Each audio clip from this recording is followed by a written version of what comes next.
Hi there. Hey. Wakey, wakey, sleepyhead. That's right. Open those pretty red eyes of yours. Oh, I can't believe I pulled this off. Oh, look at you. Oh, look at you. A demon. All of my own. Oh, I tell you what, the others are not gonna believe this. Or, well, they wouldn't if I ever told them about this, which I won't, because you're mine and no one else's. Oh, don't give me that look. Acting all scared. You're the one who's the demon. Don't worry about it, okay? I can't keep you here forever. It's impossible. Keeping a demon trapped outside of the hells? Nah, couldn't happen. But I can keep you here for a little while. And so that's what we're gonna do, because I have studied way too long to try and make this happen. Like, seriously, I have all these, like, super complicated I mean, this is like a poster you'd hang on your wall. It's that size. I stole it from a library that burned down 87 years ago. I wasn't even alive then. Do you have any idea how hard it is to steal from a place that burned down before you were born? It's really hard. So, like, yeah. So this is actually, it's interesting. I think it's responsible for the library burning down. It's kind of a map of hell, but due to the ever-shifting nature of our realm of eternal suffering, the map itself has to constantly be updating based on the new information, which consequently requires pretty, like, next level infernal magic. And if you're not keeping up on your defensive magic to keep that contained, that library was not keeping up on it. So yeah. How'd I get this? Time magic, don't worry about it. It was a whole thing. Honestly, the time magic might have been why it burned down, but that's paradox stuff, right? So anyways, I have this map, right? I have this map, and it's constantly updating its information, which means it has, like, a consistently clear picture of what hell currently looks like, which also means that it can track the exact locations of individual demons at any given point in time, so long as they're currently in hell. Pretty useful when you're trying to summon a specific demon. Not that I was trying to summon you specifically, but I was looking for your class of demon. And so I basically targeted a summoning spell of the appropriate strength to call you here, centered on your location. So, you know, even in the absence of your true name, did the trick just fine. Of course, the incantation was also pretty nutty, you know, because, again, if you're trying to do this without knowing the true name of the demon you're trying to summon, that's usually a death sentence, you know. On the off chance you do successfully manage to summon a demon, typically, if you don't actually know their true name, you'll be, like, completely helpless when the demon arrives. You won't have any power over it, and suddenly, you know, it'll just eat your soul or whatever. That's no good. That's no good. That's no fun. It's not what we're after. So you have to, like, seriously modify the conditions of the summoning.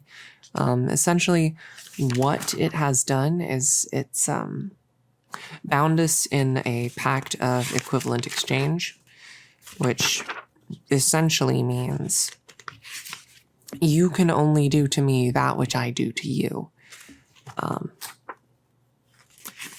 Yeah, so if I did something horrible to you, you could retaliate, but until I do something horrible, you can't do anything horrible to me, you know?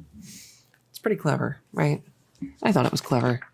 Realistically, it probably means you might be able to drag me back to hell with you once the summoning wears off, because obviously I dragged you to my world, so theoretically you could probably do that, but I have a bunch of protective magic in place to, you know, accommodate for that potential eventuality.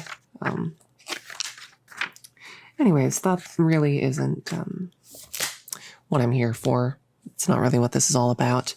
I have summoned you in the hopes of gaining a deeper understanding of the demon mind. And so I'm going to have you participate with me in a series of brief experiments. They are completely non-harmful because, again, I don't want to give you the ability to hurt me. That would suck for me personally. I like being alive. But I think that demons are maybe a little bit misunderstood. I think that, you know, maybe we could try and build some bridges here. That's actually why I joined this cult. Because I thought, you know, what if we rip open a yawning, gaping tear between realities and bring a whole blend of different worlds together, and, you know, maybe, sure, a lot of people would probably die at first, but there'd come a time when everyone would acclimate, right? And then suddenly it's just, oh yeah, you know, my neighbor on the right, that's Jeff. Jeff's a demon. He's got goat legs, and he's constantly on fire, and, you know, he smells like sulfur, but he's a good guy. And, you know, down the block, it's my buddy Michael, you know, the angel. Yeah, he's chill. Had issues with Jeff at first, but they figured it. That's really, like, that's the world I want to build, you know? That's really what I'm trying for. So, to that end, you know, I'm starting to think, well, maybe we can do some test runs. We can try some things out. Bring some demons over, talk to the demons, see if the demons can be chill. You can be chill, right? Yeah, of course you can. So, all right, let's get to it. Sorry that, so the summoning, it knocked you out when you were first coming over. That's fine. That just happens. Anyways, I was thinking, I've done some, like, research, right? Into not just demon behavior, but also biology and anatomy. And one thing that I find really interesting is that your species of demon, it's actually heavily advised that if your species of demon starts acting in a hostile way, to gently tap on the horns. Now, there's not been a lot of speculation as to why tapping on the horns is supposedly supposed to help, but I'm looking at you. And I don't know if demons can blush, but it looks like you're blushing, so I'm gonna hazard a guess that tapping on the horns is a pleasant experience for you. I'm gonna guess that they're sensitive, and that maybe tapping on the horns feels like getting your hair brushed by someone or getting a massage or something. Is that about right? Okay, you're just averting your eyes and blushing more. I'm gonna assume that I'm right. We're gonna see, okay? I would love for you to report what you feel. Obviously, if this does end up being painful for you, you'll probably, by the terms that I set, be able to eviscerate me on the spot. So I guess that'd be a good benchmark for whether or not this is painful. I'm hoping it won't be. I'm hoping it'll be a nice thing for you because, again, I want to build bridges, not burn them. No offense. I know a lot of you are kind of flamey, but we'll just, Like if I were to just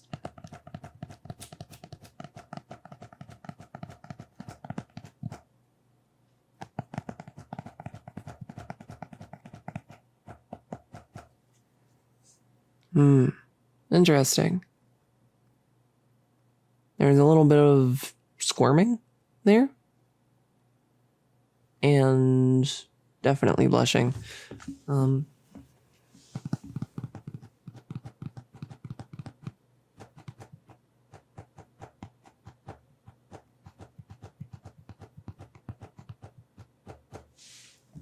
Okay. Yeah, we're definitely getting something here. We're definitely getting something.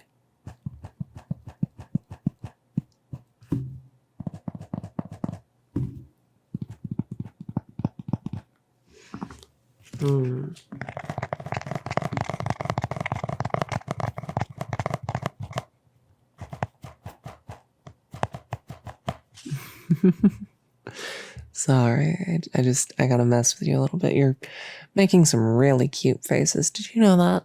You're like... And I know. You're all like bony and spiky and parts of you look maybe a little bit rotten, and from like most human perspectives, that's gotta be like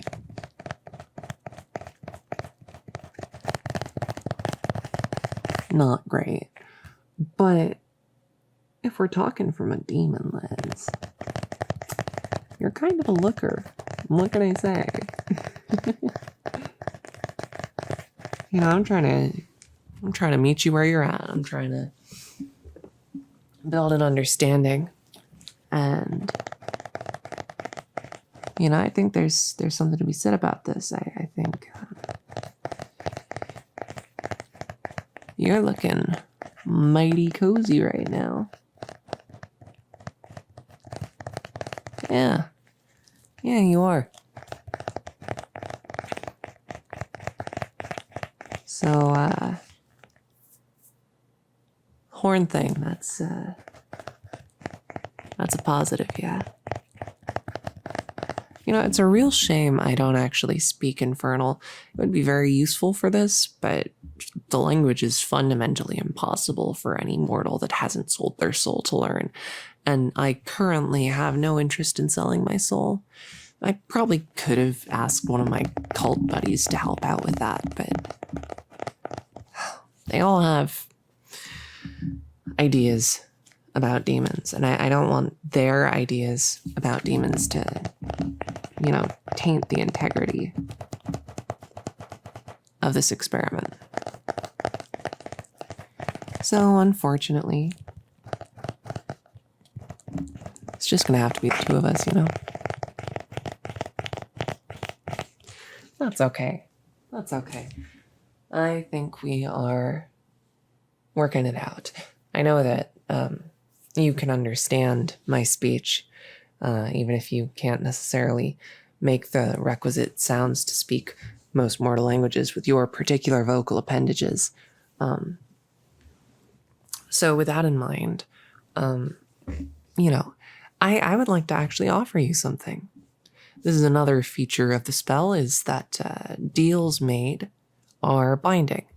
So as part of the experiment, as one of the tests that I would like to perform, I have a few drinks, actually, ranging from water to apple juice to soda to all kinds of things, right?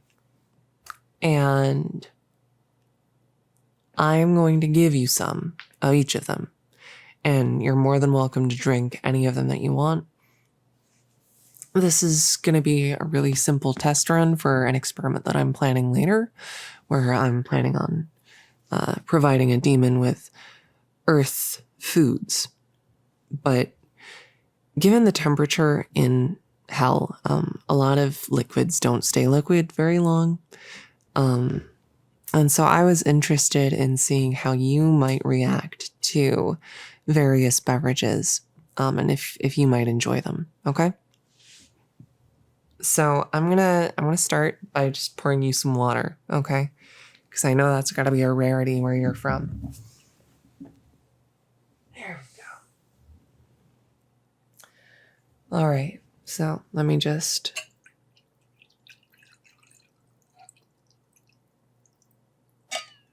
Pour you a little cup of water. You go ahead and drink that, okay? You just go ahead and drink that. Tell me what you think. Oh, interesting. This water stuff is actually kind of the lifeblood of humans, you know?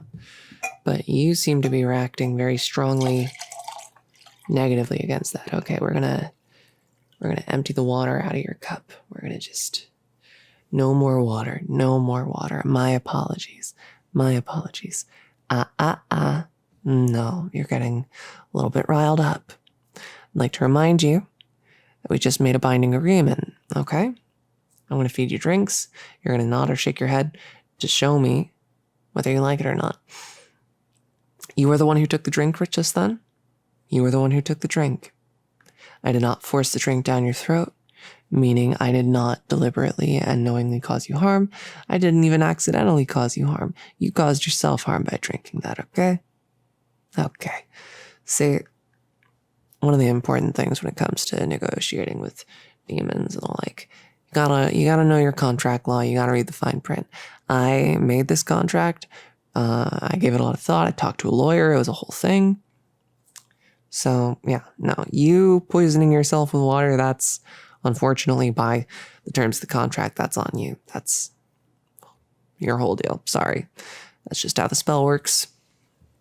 I know I'm being more like the devilish one right now, but like, it's just what you gotta do. Anyways, I have grape juice, so.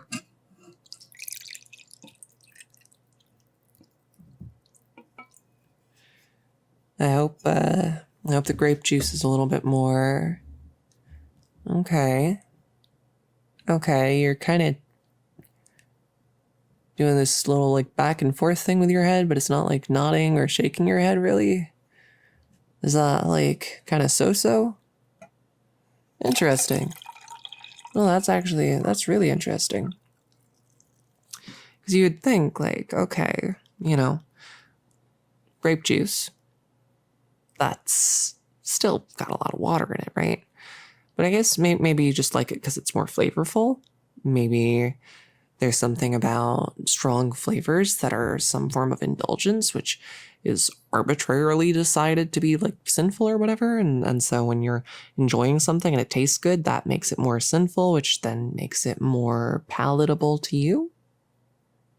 I mean, we can try like a step up. We've got a little bit of wine right here.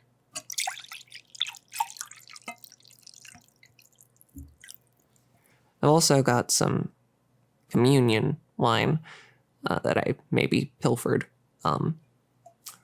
That's fine. It's fine. Be a cultist, do crime. That's like the thing. Anyways, we're probably gonna skip the communion wine if regular water did that much to you. But yeah, you can just go ahead and try this wine.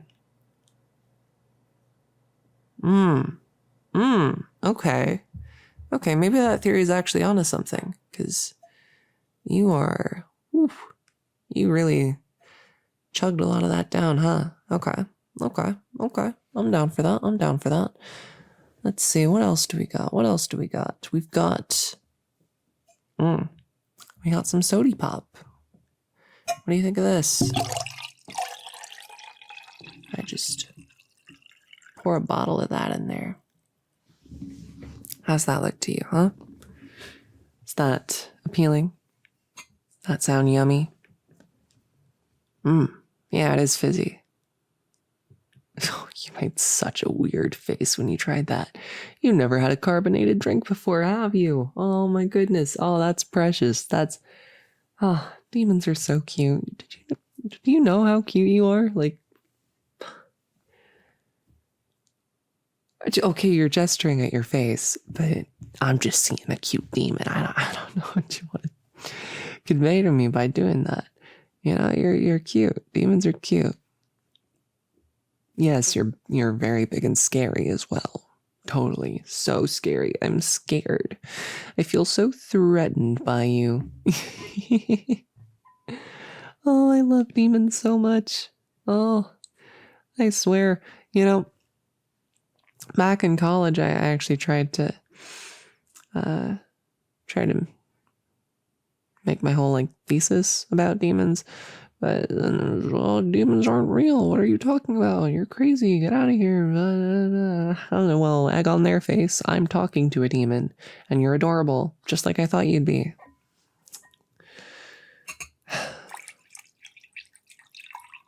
Milk, by the way. Have some milk.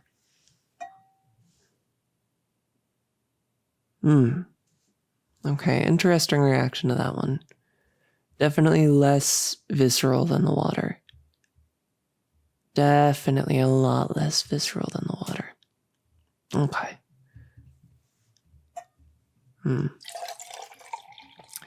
Now you might notice one particular liquid is sort of missing from this experiment, and that would be blood. Look, the fact is, of all the liquids that you as a demon are going to get the chance to try, blood's pretty high on the list, right? You've definitely already tasted it before. According to the literature I've read, it's a pretty common beverage down there. So I don't think there would be any really useful data to be gained from that. Let's do just a couple more, okay? Just a couple more. How about I have iced coffee. I mean, it's been sitting for a while, so the ice is kind of melted, but you know, what can you do? Slightly overfilled the cup there. A little spill. You know, these things happen. I guess technically by the retaliatory rule, you can now spill things on me if you want. Please don't. I like this shirt. Please don't spill coffee on it. You thought about it. I saw you thinking about it. But you didn't. Because you're niceys.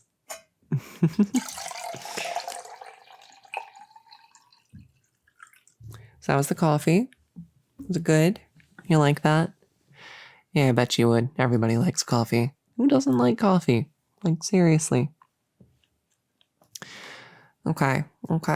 Now, I had a feeling that alcohol would be a favorable one for you, but I kind of wanted to try one last, because I recently did some researching and some learning, and I figured out how to make my own mead, and I'm pretty proud of it. And so, you know, I thought, what if a demon liked my mead? That'd be pretty cool, right? So the last liquid we're going to be trying, that's some mead that I made, okay?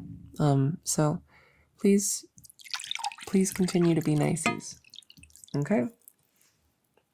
There you go. Oh, you like it. Oh, wow. Oh, thank you. I can't tell if you're just being nice or if you actually like it, but like either way, if you are just being nice, that's like, whoa, that flies in the face of what we think we know about demons, you know? So it's a huge win for me either way. Either my meat is good or my theory holds weight, or both. Who can say? Oh, this is... Thank you. Thank you so much for participating in this. I'm gonna just... Okay. I was just thinking, you know, one last little test. It's just a test. It's just a test, right? And it's definitely not because, like, I personally... Because I'm normal. I'm normal, right? I'm super normal and put together and not lonely at all. Would a lonely person join a cult? Don't answer that. Okay, look. Would a person in a cult still be lonely? Don't answer that either.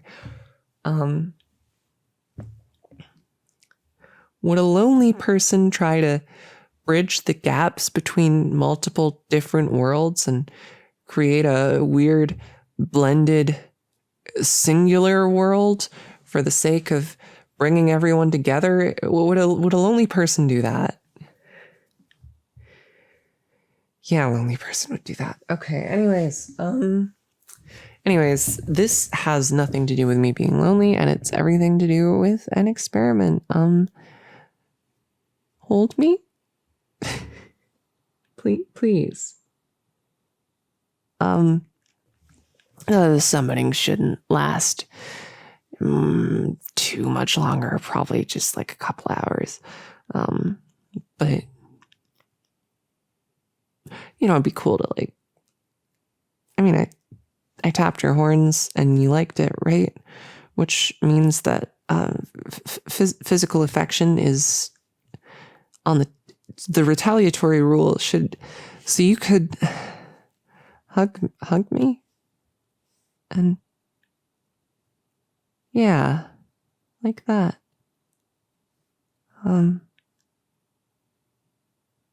Wow. Thank you. You're honestly nicer than I dared to hope you would be. I mean, I wanted to be proven right and all, but you're like 9 feet tall and mostly sharp, but you give pretty good hugs regardless. So wow. Thanks. Actually, would it this is just because I'm testing if we can be friends. That's what. And would it be okay if I just went to bed like this? The summoning should wear off by the time I wake up if we do that.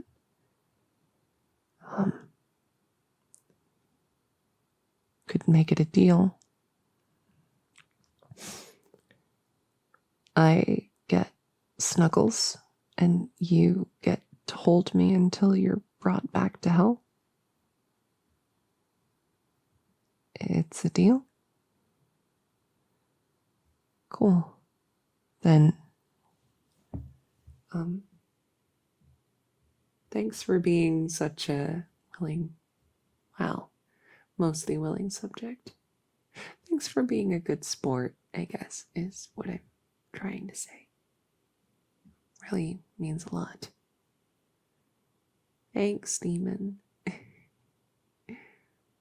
Thanks so much.